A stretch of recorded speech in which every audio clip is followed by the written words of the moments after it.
Hello, Libra. Welcome to the Plaid Sheep Oracle. We begin this morning with the stepmother, but actually it's not about the stepmother at all. It's about this looking in a mirror.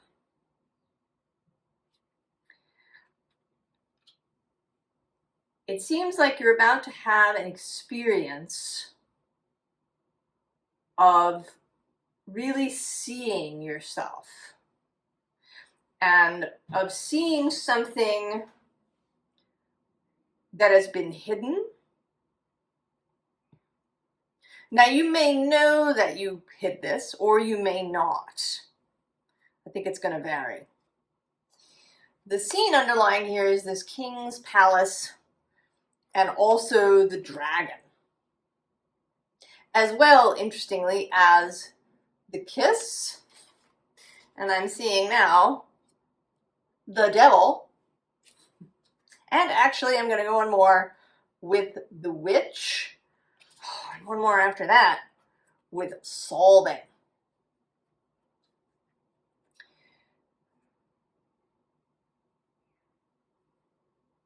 It seems that at some point you chose to alter yourself, to mold yourself, to restrict yourself because of your environment. And this is probably not news to you, I'm sure. We all know that we do this. If you listen to Gabor Mate, he's a physician who talks a lot about the traumas we have when we're in childhood and how this carries over into our adult life. And that we choose attachment as children over authenticity. So we choose to fit in, essentially. And so you know that you've done this.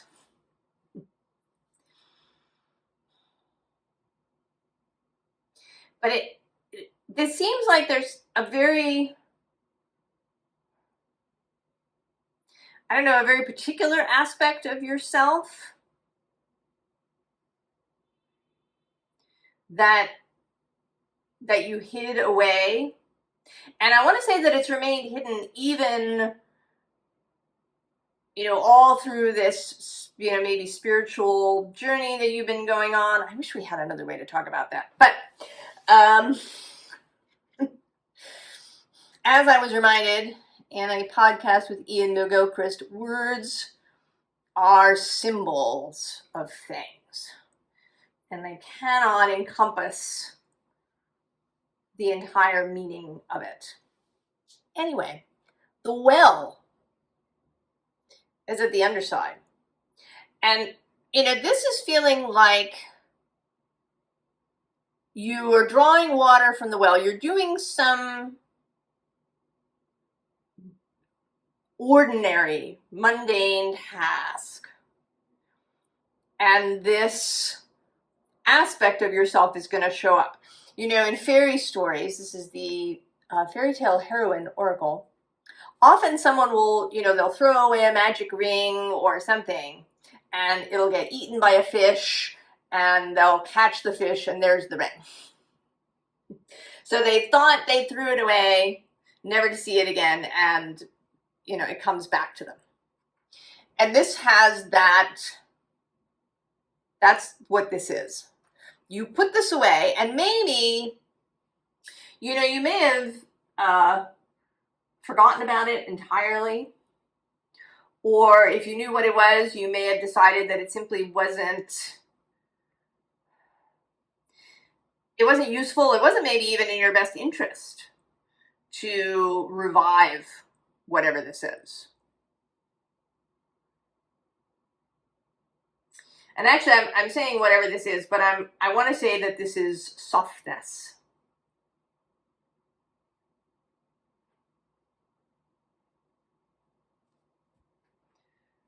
Because the card coming out here is Sekhmet with protection.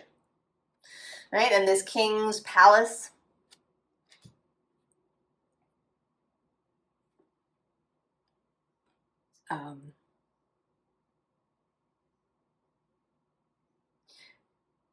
You know, often, well, I don't know about often, but sometimes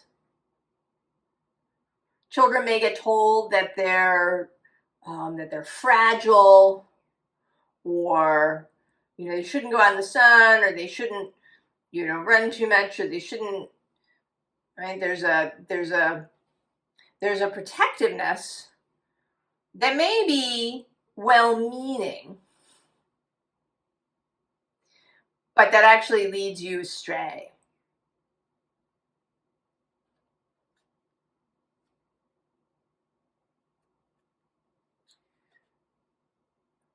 And it seems as if you appointed for yourself this protection.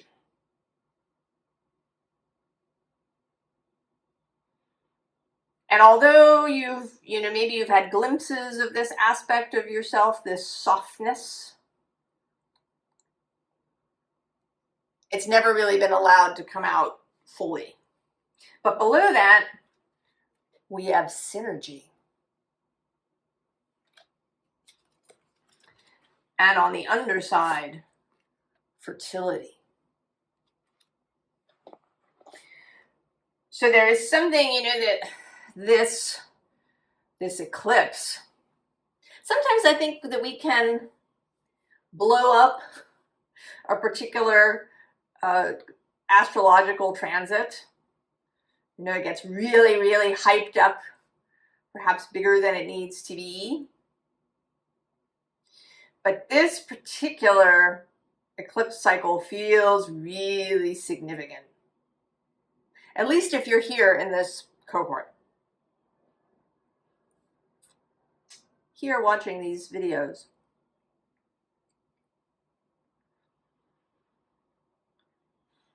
I was saying in a couple of the readings that on the 13th, when Mercury was Kazimi, asteroid Pandora perfected a conjunction to the south node. The box is opened. So anything that you've been keeping in the box, whether knowingly or unknowingly, is being released. And we have beauty. And sometimes I see this as you, but here this feels like beauty itself. Beauty itself is coming for you.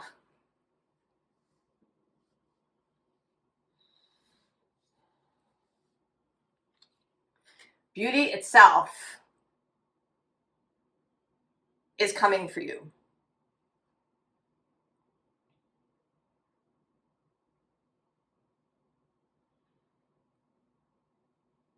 You will not be able to ignore it, put it back in the box, drop it back down the well.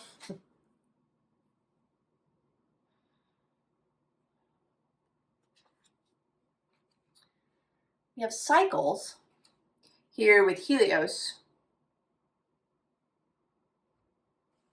And then also this illumination of Surya Dev. And I think this is just real emphasis. I mean, this energy coming in, speed, hearing the thunder of hooves.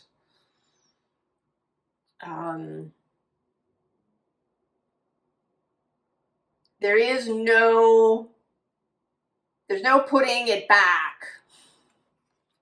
There's no squashing it down again. It's loose and out.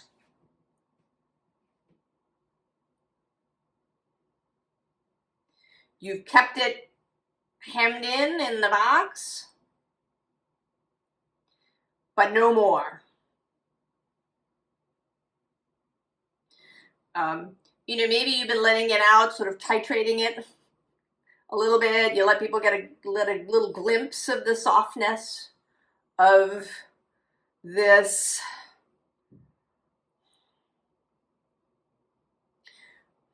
that you are a channel for beauty, that you are a channel for this softness, this harmony,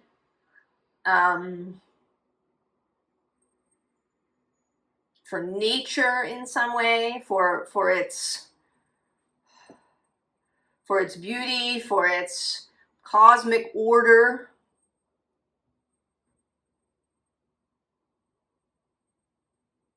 Now, it may be that part of the reason that you've kept it stuffed away in the box is because you didn't want the attention.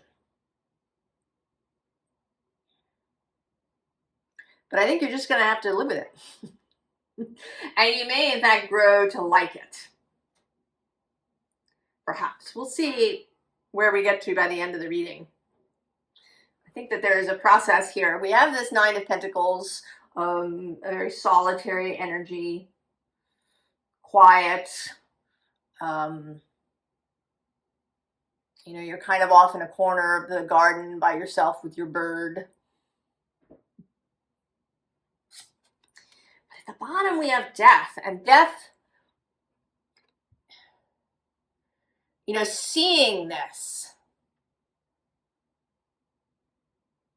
you know, I actually see you as this, you know, it's not so much death, but as this person on this horse, and you've been going along, and then you're just stopped. You're just stopped in your tracks by the beauty.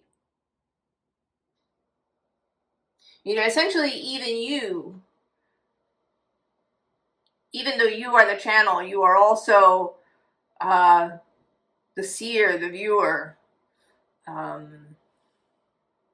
the devotee. Below the Nine of Pentacles is the Ace of Cups. And then I'm just gonna, we've got the King of Wands making a little bit of an appearance here. That is the first hint, and it's a little ways down, that your fear or your reluctance to the spotlight may change. The Magician.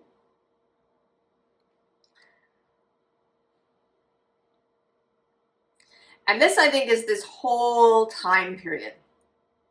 We had the Mercury, I mean, there was the Mercury retrograde in Leo, the sign of the spotlight.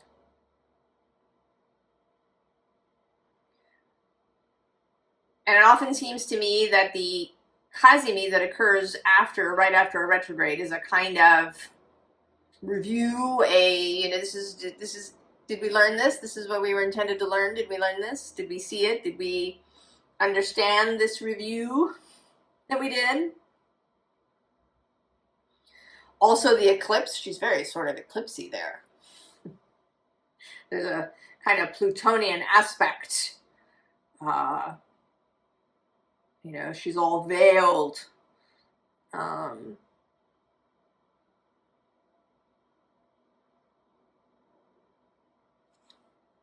To this energy. And that brings us the Ace of Swords. Now you may have already, I think some of this is confirmation. Maybe you're already experienced this over the weekend, possibly. You experienced it. And as a result, you're pulling these last swords out of your heart. We stick a lot of swords in our heart. We have all these thoughts. You know, either they're self-critical, or they're doubting, or they're painful, judgmental.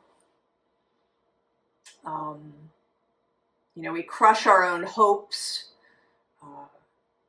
We shut down our own faith. All of these various things that we do. In the name of safety, mostly.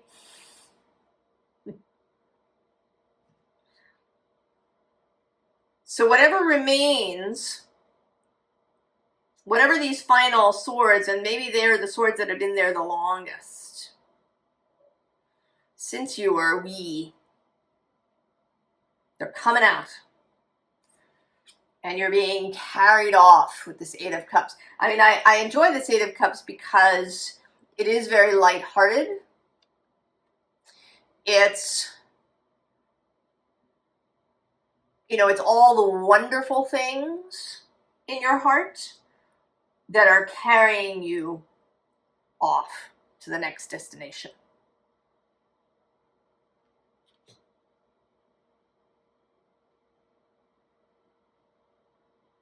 Now, I think there's also, you know, the Nine of Pentacles is Venus in Virgo, traditionally. And Venus enters Virgo on September 19th. And then she's there until October 13th or 14th, when she enters Libra, coming home. And when she enters Libra, she makes an immediate, or almost immediate, within hours, grand trine with Uranus and Pluto. So any remaining possibility that something is going to be hidden is out. Grand air trine with your guiding planet.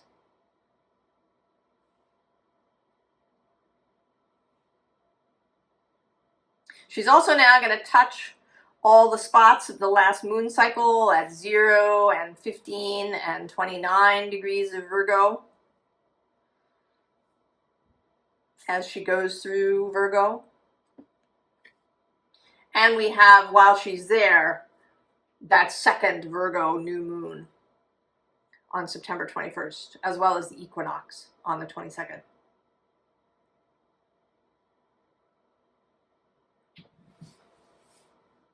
Significant energetic shift.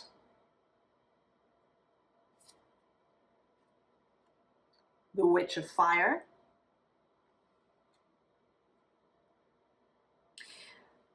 This seems to me to be your reflection.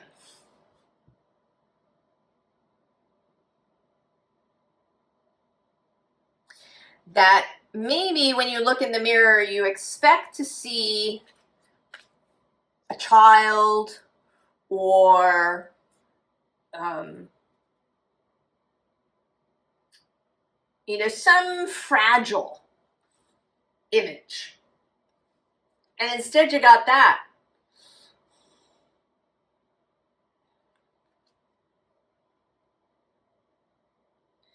This fire, this power. Below her, Council of All Beings. This is actually sits in the Magician slot in this deck. And Rebirth. And I'm seeing just now your card, Balance, Justice, as well as, oh my goodness, the Wisdom Keeper and the Star and the Pilgrim, the Fool. You know, these readings, there's all this depth to the tops of the decks. You know, several cards down. There's way more beneath you, behind you, in your corner. You are more substantial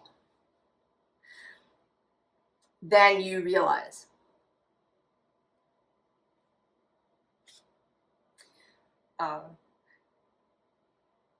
Astrology is wonderful,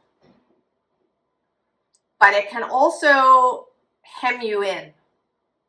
If somebody told you early on that Libra was nice and harmonious and you know, maybe had trouble making decisions, but was very sweet and everybody liked Libras.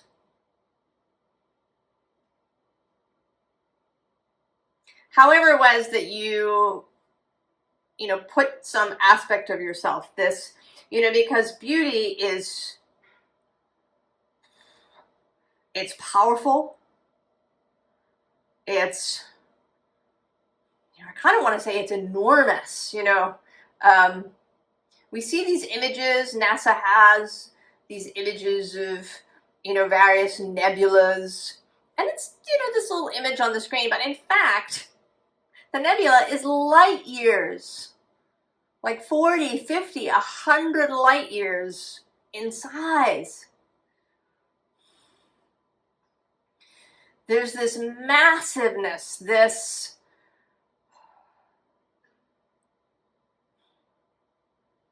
you know, the sense of infinity, of breadth and depth.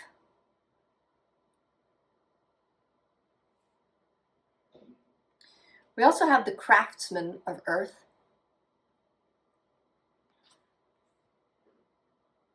This goes along, I think, with this fertility card, this creational aspect, the creational nature of beauty.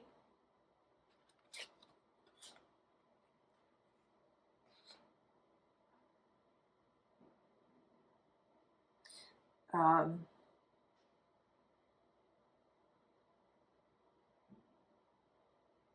think we have a very impoverished idea of what beauty is and what it is capable of. The priestess, and this seems like she's about to bang a gong. That she's, I think it's meant to be a rattle, but to me it looks as if she's about to bang the moon. That the gong has sounded.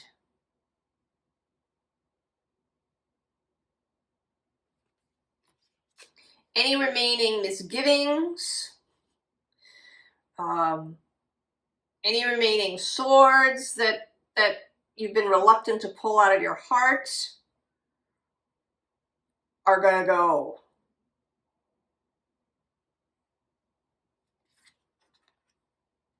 And you're gonna meet this goddess of fire. She actually sits in the king position, so this is kind of a second visit from the King of Wands.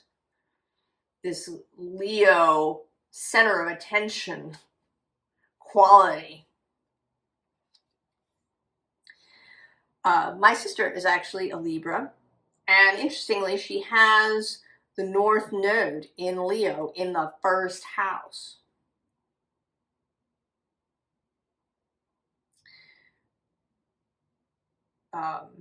She's always been very reluctant to be the center of attention, to stand on stage.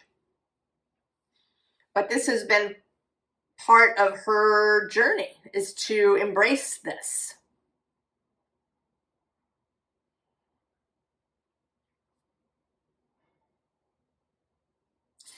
And it, you know, it seems to me that this goddess may give you a task, an idea that is going to be really scary. She's not, you know, this is Baba Yaga. This is actually not really a soft energy. This is more fierce. This is actually the witch. This is also Baba Yaga in her mortar and pestle. Here we see her house on chicken feet.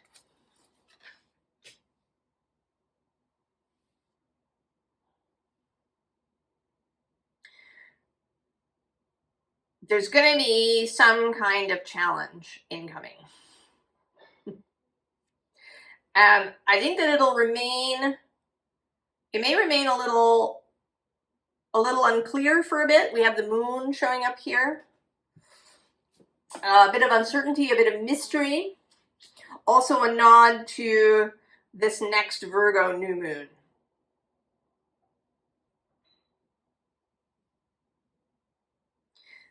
Something may happen on the 19th when Venus enters Virgo. I don't know. Timing is always very individual. Who knows where things are in your own chart? But I would say sometime during the next month, some sort of challenge is going to present itself. It may be that someone has an offer. It may be that you have an idea. Oh, it's so good. I should do it, but it's really scary at the same time. And then we have this Two of Water, which is coming out such an interesting way. You have been gazing into this mirror, and suddenly this image comes to life. Like, you come out of the mirror. You come out of the mirror and you meet yourself. This is a really visceral experience of knowing this, of recovering this part of yourself that is this channel for beauty and that wants to, go all over the place and shine about it.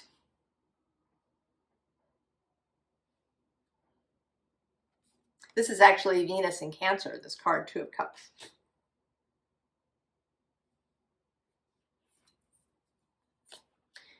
Then this Page of Air. And I often see this as, she receiving a message, but here I'm having this sort of Sound of Music moment of it's just a freeing moment. You've pulled the swords out.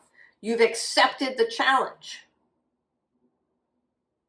You're no longer in fear of this.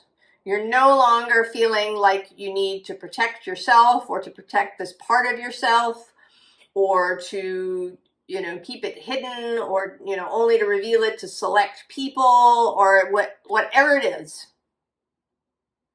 You're just out there singing.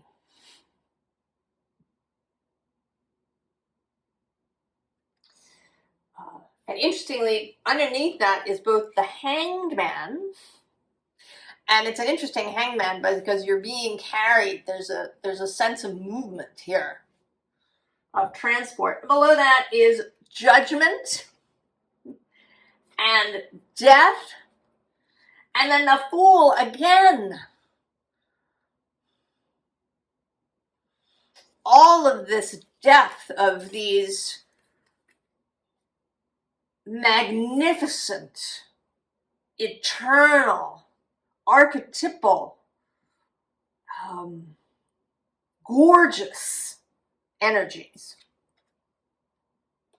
And the underside, the Knight of Water, the Knight of Cups, wish fulfillment.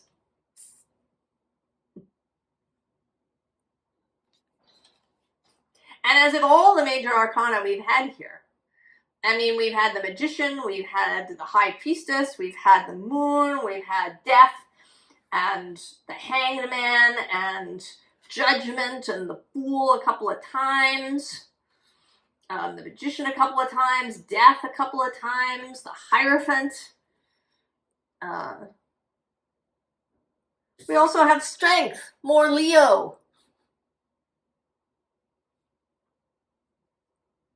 Meeting the Dragon. And then the Hierophant, the Wisdom Keeper. And I think here, what this whole row feels like is the kind of the real entry into it. You become really excited about it. You lose all of your prejudgments and preconceived notions and prejudices and old expectations. You come back into this innocent energy that's been showing up in all the readings. You release, right? I mean, and judgment and death, and then the Fool. And then there's these two things that feel like a kind of making a commitment. You know, you share this moment with the dragon. And I think the dragon is, right, is this you energy that you have now met. That is both soft but magnificent. And then this Heroine feels like a kind of a final prayer, a ritual to sort of send you on your way.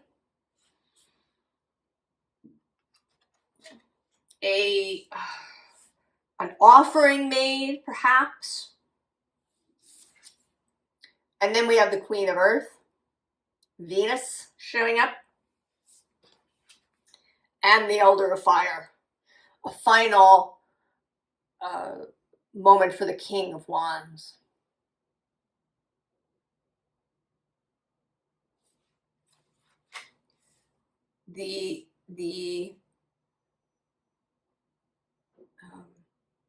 Right, you've come into it fully. You know, this energy is no longer worrisome to you. Because you've seen that you have all this support, you have had this visceral, embodied experience of this self, of you, this whole self. There's this homecoming too that's been floating through the readings of wholeness.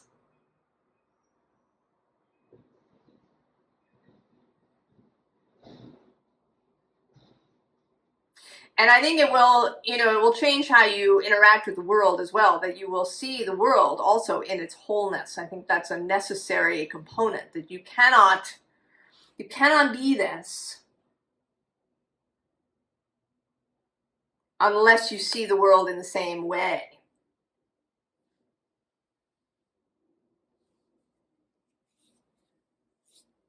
Formal advice. The Chariot. We didn't have enough. And the High Priestess. And Judgment at the bottom, right? This final look. You can take one final look and then you gotta go.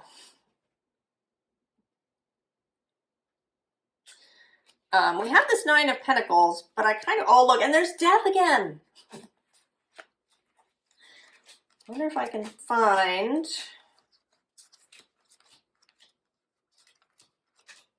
you know, and interestingly, we actually haven't seen the Lovers. And that may be because you've already chosen that there is no choice here.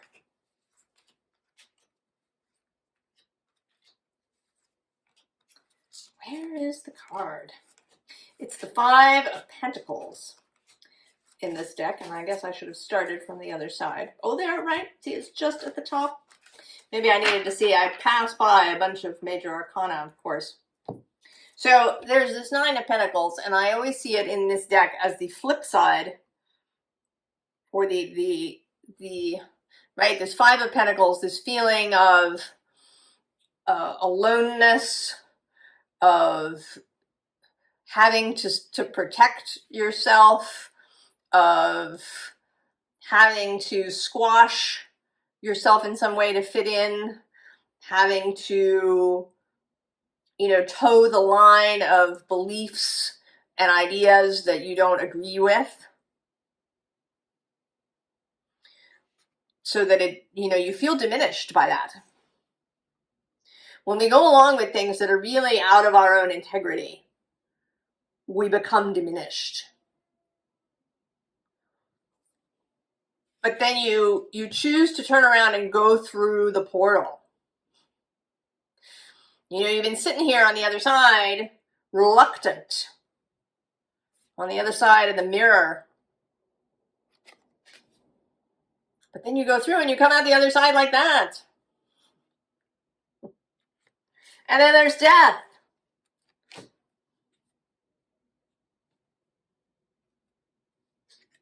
And indeed, of course, Venus will move into Scorpio after she's gone through Libra in early November.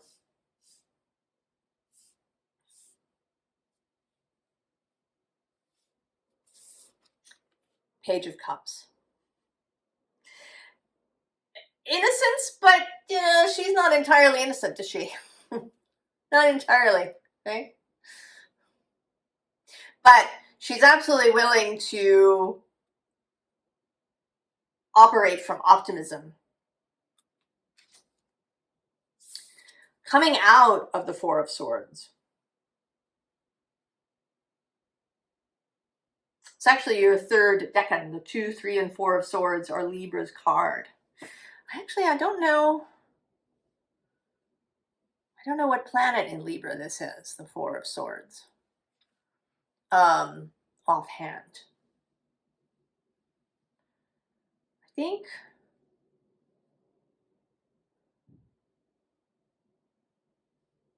think it's actually, it might be Saturn. If I'm calculating this properly. But leaving this restricted mental space. The 4 of Swords it's usually read as a time of meditation, but in this card in particular, it can be rigidity and stagnation. The 4 is very stable, but also, right, it doesn't move. It doesn't shift.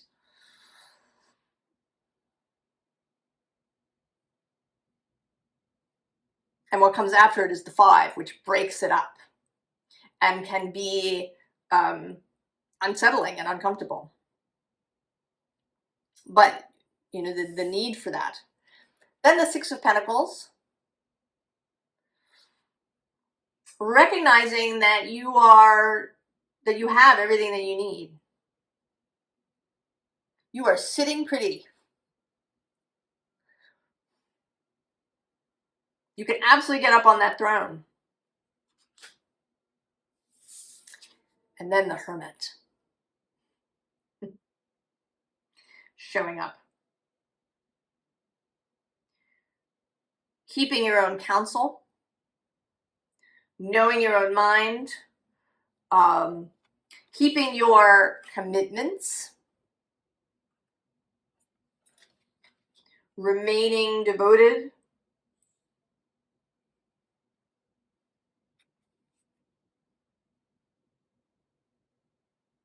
And discipline, not so much as a hard, rigid thing that you have to follow every morning. You got to do this many sit-ups and this many, you got to drink this and eat that. Discipline as in disciple and a discipline. That to play a musical instrument is to have a discipline.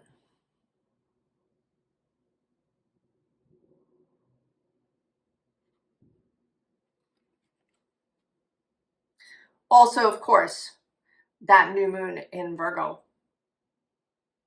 just before the sun enters Libra, right? Hours before.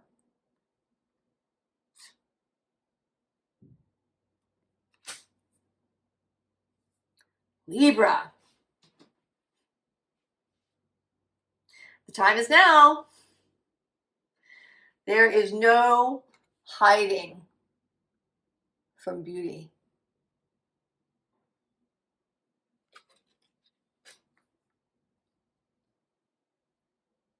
I wish you all the very, very best, Libra.